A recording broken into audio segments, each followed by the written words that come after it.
Welcome back to Good Morning Tobago. On Tobago Updates, viewers, I am now being joined by the Secretary, well, the Assemblyman, I should say, the Assemblyman for Buccoo Mount Pleasant, Mr. Sonny Craig. Good morning and welcome to you, sir. How are you doing? Good morning, Ms. Jackson. I'm doing excellent and peaceful. Yeah? Great. And this morning we are speaking about just the recent town hall meeting which took place in your electoral district, and that was on Tuesday night. So I just want to get things kicked off because with some of the concerns that it did come up from, well, was either come up from the residents or was expressed by yourself and the Chief Secretary in terms of what's going to be done to fix some of the things within your electoral district. And I want to first start with what's going on with Buccoo Beach. All right. So, Yes. so let's just get into those conversations a little bit this morning, first of all. Right, lovely. Let me say good morning to the World Wide Web and everyone out there listening, regardless of what part of the world you are. Buccoo Beach is trending. Buccoo Beach, you know, we did Swim Fest, but even before Swim Fest, Buccoo Beach is the beach of my childhood because, you know, I grew up across the estate. So that was my boy days beach. And from that time to now, it is becoming one of the more popular beaches on the island. And consequently, with the crowds gathering at that beach, we need to put certain infrastructure in place to ensure that patrons get the best out of their experience. So we have some challenges developing, and I had conversation with the Chief Secretary, and we are looking at upgrading to be able to cater to the needs of those who come to the space to use that beach. The beach is occupied from as early as 5:30 in the morning. I went down there at 6 and saw people coming out. So I know that, and up to sunset, for the entire day, the beach is subscribed. So we need to do some things down there. Everything in Tobago, and I imagine in the ideal situation where the funding was right, things would happen much faster. But we are always functioning from a minus as far as funding is concerned, this Tobago House of Assembly, and historically, because we never really get what we want. And I don't think that those at the Ministry of Finance understand what returns they could get if they really invest in Tobago.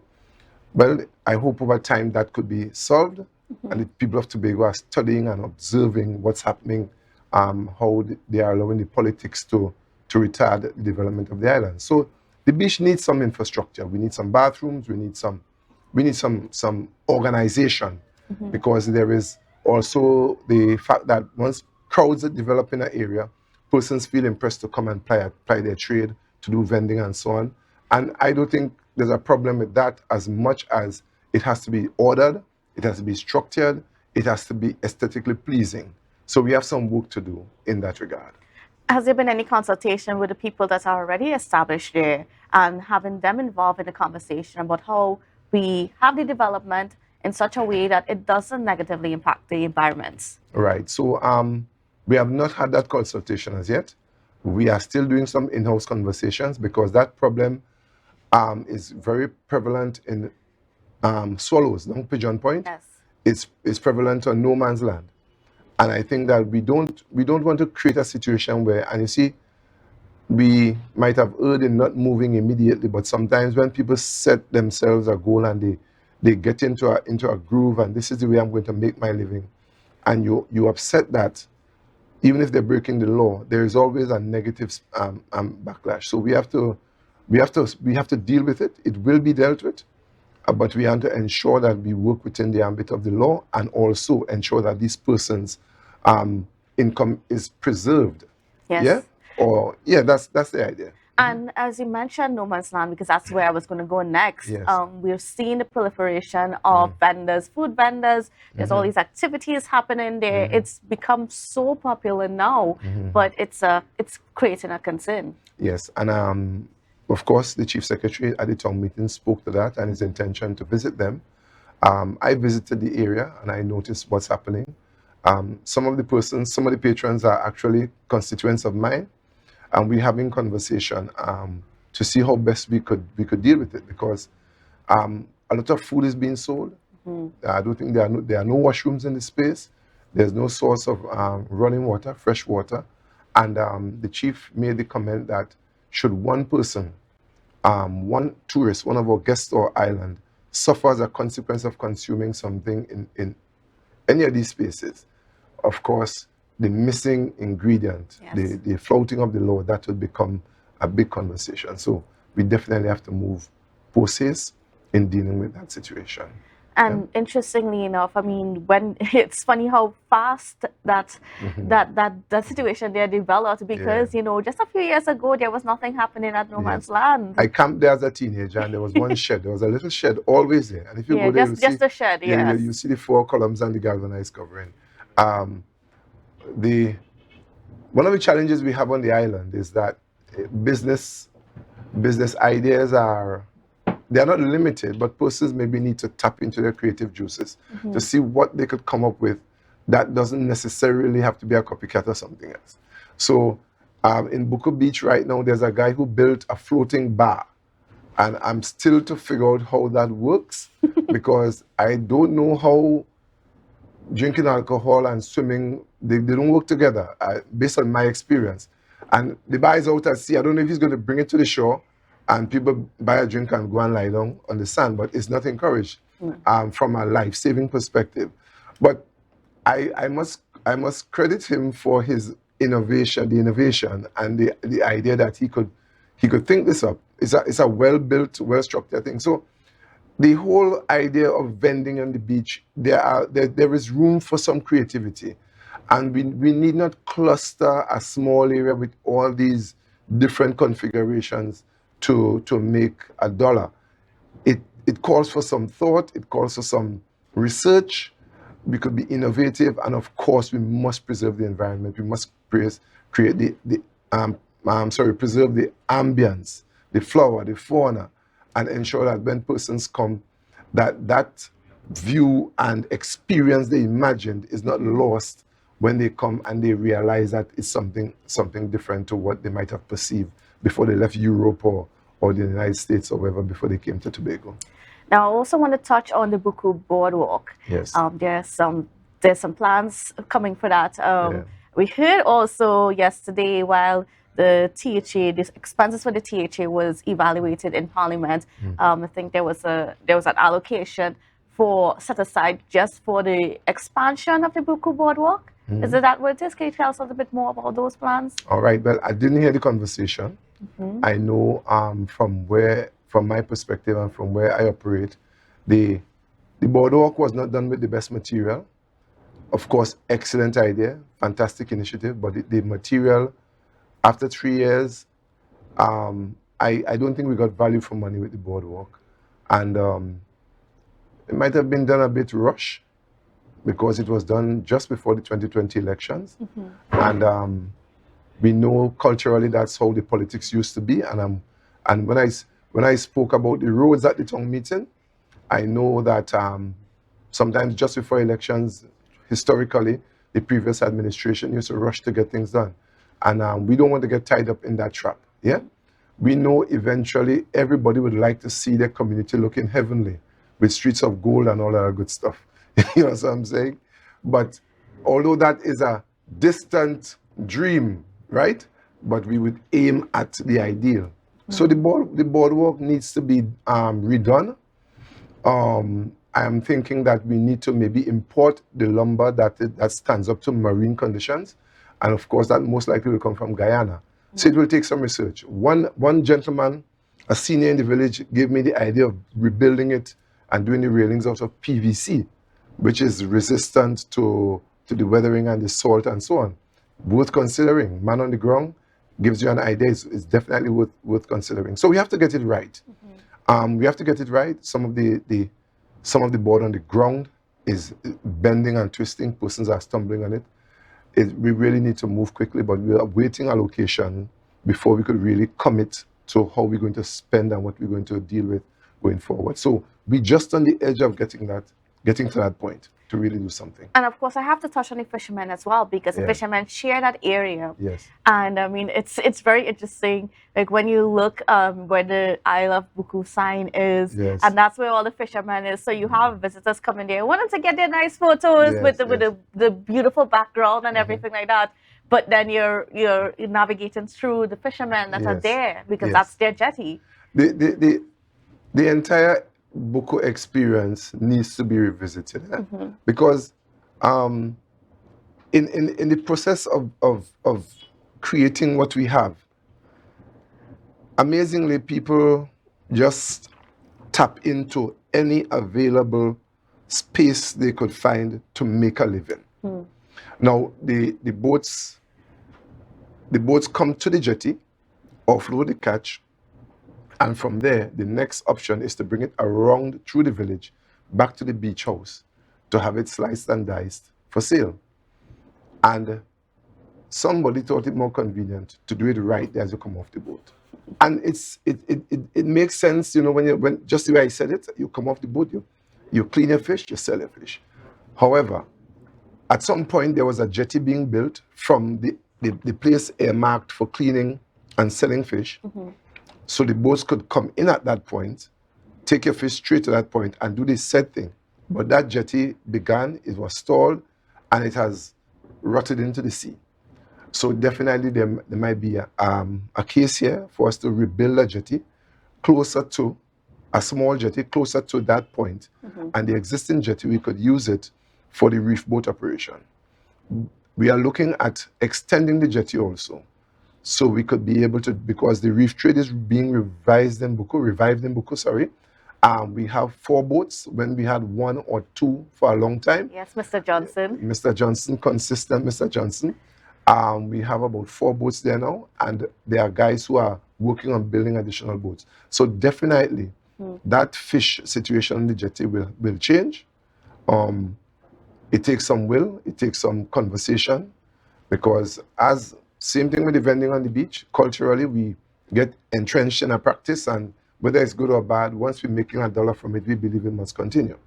And that is something you need to, is it lovingly or gently or being persuasively, ask the people to consider another option. And of course, we have to work on all these areas going forward. But financial constraints Certainly. is a serious challenge in running our districts. Certainly, but still speaking about the fishermen a little bit, I know there's also a challenge with them that they've been facing for many years. There's a lot of boat builders from Buccoo, and they apply their trade in Buccoo, right on the bay as well.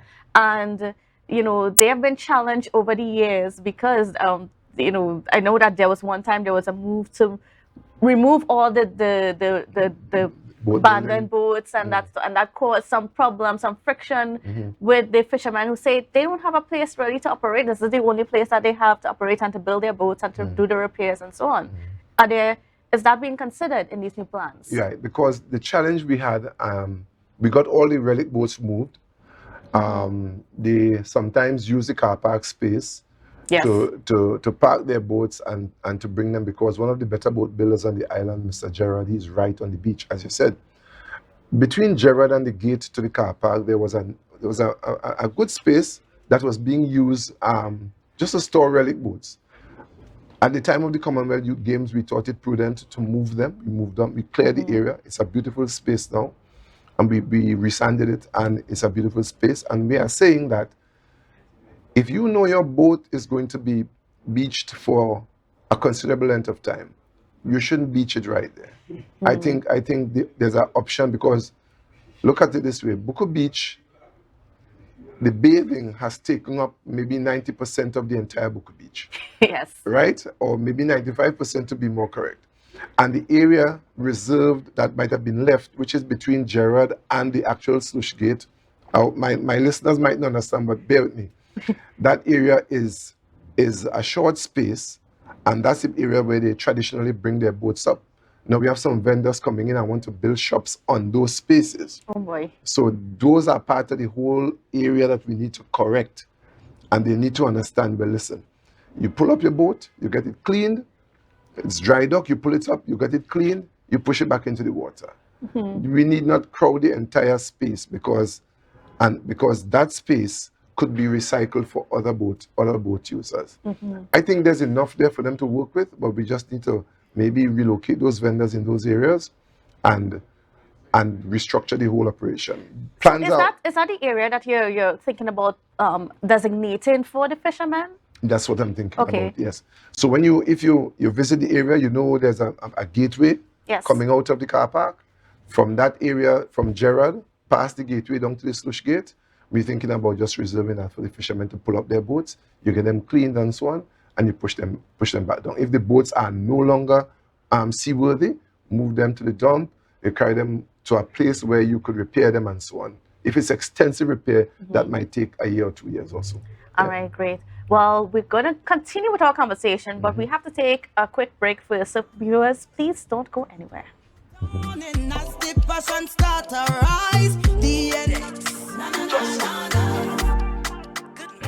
Welcome back to Good Morning Tobago. On Tobago Updates, viewers, we are continuing our conversation this morning with the Assemblyman for the Buccoo Mount Pleasant Electoral District, Mr. Sonny Craig. All right. So now we're continuing along. We were talking quite a lot about Buccoo and what's been going on, especially where the sea and so on is concerned. And of course, we know the reason why, because Buccoo is so important to Tobago's tourism product. It's, it is a village that borders the very famous Buccoo Reef, which is the most popular tourism site in Tobago. But of course, it has the environmental concerns as well. But more than that, Buccoo, as you know, is home to the goat and crab races. And there is a big facility that was constructed there probably a decade and a half ago and so on. But the Chief Secretary made a comment, on Tuesday night, at the town hall meeting, where he stated that the facilities are underutilized. Yes, they are. They are underutilized. And that is something we're working on. We had conversations in conversation with the Goat Owners Association. And they are planning meets. And the last meet that was planned was actually earmarked for Republic Day. But some challenges came up at the last minute and it was deferred. We are still planning meets. I'm saying we because I work along with them for something before the end of the year. Actually, for the year so far, we have been able to pull off 4 or 5 different meets, 4 in addition to... So this has been happening very quietly in the village. Well, I didn't know about all. I wasn't privy to all, although they are with them to a certain extent, but I spoke to him and he told me they were able to pull off some meets. And you know, with the cruise ship season coming up, we are definitely plan some meets in lieu with the arrival of the ships, so the tourists could get a taste of the goat race. So we'll get some action out of the facility before the next annual goat and crab race festival. Yeah. And I mean, we're almost 100 years. It's a few years away from celebrating 100 years of the festivals in Buccoo. And I think we're finally seeing this development of the goat and crab races beyond just Easter. And I'm not just talking about, having meets and stuff, which is great because we need to build that. But in terms of just how we treat with the festival, the marketing of it, the branding of it, making sure that, it is all over when you go. You see good evidence of the home of goat and crab race. Well, actually, I don't know if you know, there's a museum in the building also. But a photo museum, actually, with the history of the event. So there is the labeling of the stands to come up. The stands will be labeled, will be named after those who gave their life for the event. There are persons who devoted their entire life to it. And I don't want to prejudge or to control that process as to whose names are placed on the stands. But that's one way of preserving the history of the event and also adding value to the future of the event. So that's something that will definitely have to be done, most likely at the next goat race. But we want to get those persons selected now. It's a fairly long list, and we only have 3 stands. The facilities has outgrown the Easter Tuesday function because you know that it's filled out. Yes. It's filled out. I'm speaking to the chief to have the uncovered stand covered, because Easter normally is the height of the dry season, and although in the evening it's a nice vibe to be on that stand in the open air, but during the day it's very hot. Yes. Right up to about 4 in the evening, it's very hot. Very hot. So we're looking at covering that stand, and I also spoke to the chief secretary about adding additional stands, right? So But that would happen in conjunction with the increase in events, because we don't want to have put out that kind of spend again and still have one function. It is better that we increase the amount of races we're getting, the amount of events we're getting, and let that fund the development of the stands. There is a challenge in the THA where persons believe the THA should fund everything, and that could interfere with persons' ability to be creative. But if you have an event and you have an idea and you could pump your resources behind it, of course the THA will back you. But if the THA funded 100% and you walk away the profits, it doesn't really augur well for finances in the THA. So, are you guys working well with the village council? Because I know the village council has control over the facilities and so on. And Not necessarily. okay. The Tobago also Assembly has control over the facilities. Yeah, and I have a good relationship with Mr. Denoon, Keegan Denoon. We have not met for a while, but the village council does have an agenda. But it's not limited to goat race. They have to see about the entire community basically. So there are meetings to be held, and from the chair that I sit, and the expanse of the responsibility, sometimes the village council and me meeting on a more regular basis is left wanting. So that's an area we need to definitely improve. Yeah. Now, a lot of road challenges were some of the things that came up in the meeting yesterday. I keep saying yesterday, but Tuesday night. Yes, that's all right. That's all right. That's all right. That's all On right. Tuesday night. But could you just give us an idea of what are those priorities? Because I know there's a few roads within your district that Yes. that we can definitely look forward to Yes. in the next fiscal year to be repaired. Well, and as I said in the meeting, somebody said I said Buccoo has streets of gold, and I'm happy that it's 2023 and I could go back and listen to the tape again, right? But the first road we paved as an administration was the Buccoo Main Road, from the Buccoo forwards right down to the beach facility. It was really in serious disrepair, but it's not the only road in Buccoo that needs repairing. Gala Trace needs some desperate repair, and if you travel the length and breadth of Tobago, you realize that our road infrastructure is under threat. Yeah, and after I got that blessing for Buccoo in that first year of our administration, I didn't necessarily force the hand of the Secretary of Works, but I continually remind him. I talk to him all the time about the needs of Buccoo. Now you could imagine now there are 15 districts, and every assemblyman is having the same conversation with him. Because I drive Tobago as Assistant Secretary in the Division of Health, I have to go to different areas. And it would be unfair of me to seek to just direct all the resources that we have to Buccoo. However, we cannot stop the conversation. And I know once resources are available, the Secretary for Works has a timetable.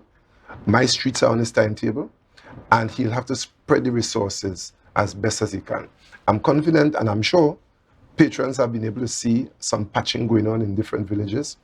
There are some places where you just have these few massive craters in the road that cost drivers so much, and he's seeking to deal with them from the extreme down to the ordinary. So this will be dealt with. The road network in Buccoo, Montpezat, and Canaan will be sorted out, but it will take a little time. And here we go back to the same thing again, our development funding. Because if you listen to the chief at the town meeting, Chief Secretary spoke to the fact that monies for recurrent expenditure is really to pay those standing expenses you get every single year.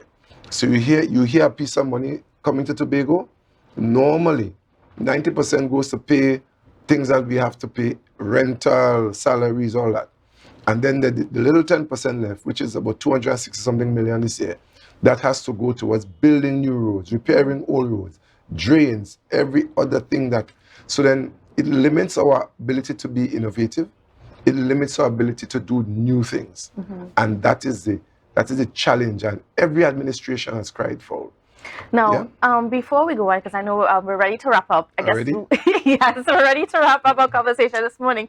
But I have to touch on this, and this is the environmental aspect of Buccoo, because I mean, of course, we have the reef there, and with the concerns with the rising sea temperatures, coral bleaching appearing on some of the corals and things like that. I mean, it is becoming a concern. What is being done to ensure things like water runoff? And I'm talking about from our drains, from our homes, Yes. and not getting into the sea and contributing to the further degradation of the corals there on the reef.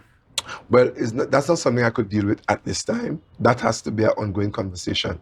We have friends, just getting the term, Friends of the Sea. We have a lot of these NGOs that work and inform and do research.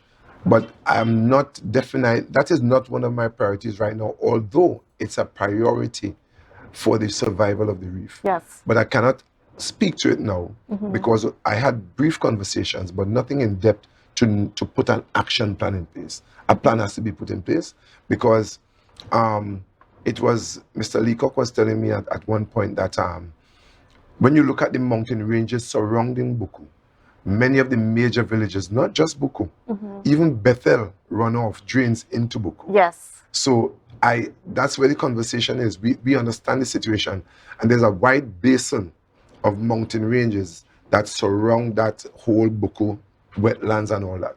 The wetlands are a critical stopgap for dealing with that. So even when developing the Buccoo Beach and making it into a more a family-friendly environment, we have to be mindful of the wetlands and the part that they play. Because sometimes when you dig a hole in the sand on Buccoo Beach, you meet a point where you meet a black, almost slippery solution. Yes. That is actually runoff from the wetlands, soaking and filtering underground and coming into the reef space. So you'll also notice that some of our better reefs are bound by wetlands.